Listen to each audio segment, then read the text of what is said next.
నమస్కారం. Welcome to NS5 news. Ramalingeswara మరియు శ్రీ ఆంజనేయ స్వామి మందిరంలో దారుణం.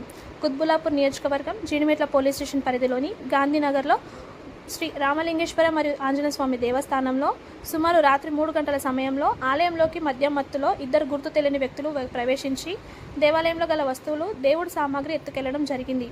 దొంగలించిన ఆస్తి వివరాలు సుమారు 95,000 రూపాయలు ఉంటుందని తెలిపారు. విషయం తెలుసుకున్న ఆలయ కమిటీ సభ్యులు కె వీరయ్య, వి తిరుపతిరావు జీడిమెట్ల పోలీస్ వారికి విషయం తెలియజేయడం జరిగింది.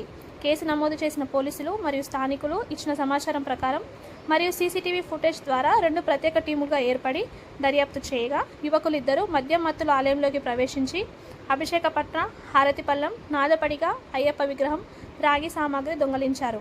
ఈ అఘాయిత్యానికి పాల్పడినట్టు Balanagar zone Cyberabad DCP K Suresh Kumar, ACP K Hanumantharao, Jeedimetla police station officer Gadda Mallesh, detective inspector K Kanakaiah, N Shyambabu, sub inspector head constable D Rajasekhar, Ravinayak, police స్టాఫ్కి ధన్యవాదాలు తెలియజేశారు. తదుపరి ఇరువురిని రిమాండ్కు తరలించారు.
నమస్కారం. నిన్న అంటే 9వ తారీఖు మార్చి నెల రోజున జీడిమెట్ల పోలీస్ స్టేషన్ పరిధిలోని గాంధీనగర్ ఏరియాలో ఒక శివాలయంలో దొంగతనం జరిగినట్టుగా మా జీడిమెట్ల పోలీస్కి డైల్ హ్యాండెడ్ కాల్ రావడం జరిగింది. దాన్ని సిపి గారి ఆదేశాల మేరకు ఇమ్మీడియట్గా టీమ్స్ ఏర్పాటు చేసి డిఐ జీడిమెట్ల అదేవిధంగా సిసిఎస్ సైబరాబాద్ ఎస్ఓటి సైబరాబాద్ ఆధ్వర్యంలో దాదాపుగా 10 టీములు ఏర్పాటు చేసి ఇమ్మీడియట్గా ఆ అఫెండర్ని ఒక 12 గంటల లోపల పట్టుకోవడం జరిగింది. వాళ్ళిద్దరిని కూడా పట్టుకొని వాళ్ళు దొంగిలించిన సొమ్మంతా కూడా రికవరీ చేయడం జరిగింది. ఆ దేవస్థానంలో నాగపడిగా, కలశం, శటగోపం, ఒక విగ్రహం, దేవుడి విగ్రహం ఇవన్నీ కూడా వీళ్ళు దొంగిలించడం జరిగింది. దీనంతా కూడా ఎక్కడ ఎలాంటి డిస్టర్బెన్స్ లేకుండా ఈ దొంగిలించిన సొమ్మంతా మన పోలీసు వాళ్ళు రికవరీ చేయడం జరిగింది. అదేవిధంగా వీళ్ళకి సంబంధించి వీళ్ళ మీద సెక్షన్ 196, 298, 299, 331 సబ్సెక్షన్ 4, 305 BNS కింద వీళ్ళ మీద కేసు పెట్టడం జరిగింది. వీళ్ళకి 14 సంవత్సరాల వరకు జైలు శిక్ష విధించబడుతుంది ఈ సెక్షన్లకు. సో వీళ్ళని ఈరోజు ఇమీడియట్గా రిమాండ్కి పంపిస్తా ఉన్నాము. సో ఈ కేసులో వీళ్ళని చూస్తే వీళ్ళు గాంజా అదేవిధంగా మత్తు పదార్థాలకు లోనై ఈ దొంగతనం చేసినట్టుగా మనకు తెలుస్తుంది. వీళ్ళు గతంలో కూడా 1-2 కేసుల్లో ఉన్నారు. Attempt to murder and property offence కేసులో ఉన్నారు. సో వీళ్ళని పట్టుకోవడంలో చాకచక్యంగా వ్యవహరించిన డిఏ జీడిమెట్ల, సిసిఎస్ సిఐ రాజు, ఎస్ఓటి పోలీస్ అందరికీ కూడా మా జీడిమెట్ల పిఎస్ స్టాఫ్ అందరికీ కూడా అభినందన. సార్ మీరు ఎక్కడ వారు ఇలాంటి పునరావృతం కాకుండా ఎలాంటి చర్యలు తీసుకుంటారు? ఇలాంటివి పునరావృతం కాకుండా తప్పకుండా మేము పెట్రోలింగ్ చేయడం కానీ, అన్ని రిలీజియస్ ప్లేసుల్లో సీసీ కెమెరాస్ పెట్టించడం కానీ, ఇప్పుడు ఈ ఇన్సిడెంట్ చూసినట్టయితే మనం 4 నెలల క్రితమే ఆర్గనైజర్స్తో మాట్లాడి ఆ టెంపుల్ కమిటీతో మాట్లాడి సీసీ కెమెరాలు పెట్టించడం జరిగింది. 10 సీసీ కెమెరాలు ఉన్నాయి. అవి మనకి ఈ అఫెన్స్ని చేపించడంలో చాలా హెల్ప్ఫుల్గా ఉంది. Thank you.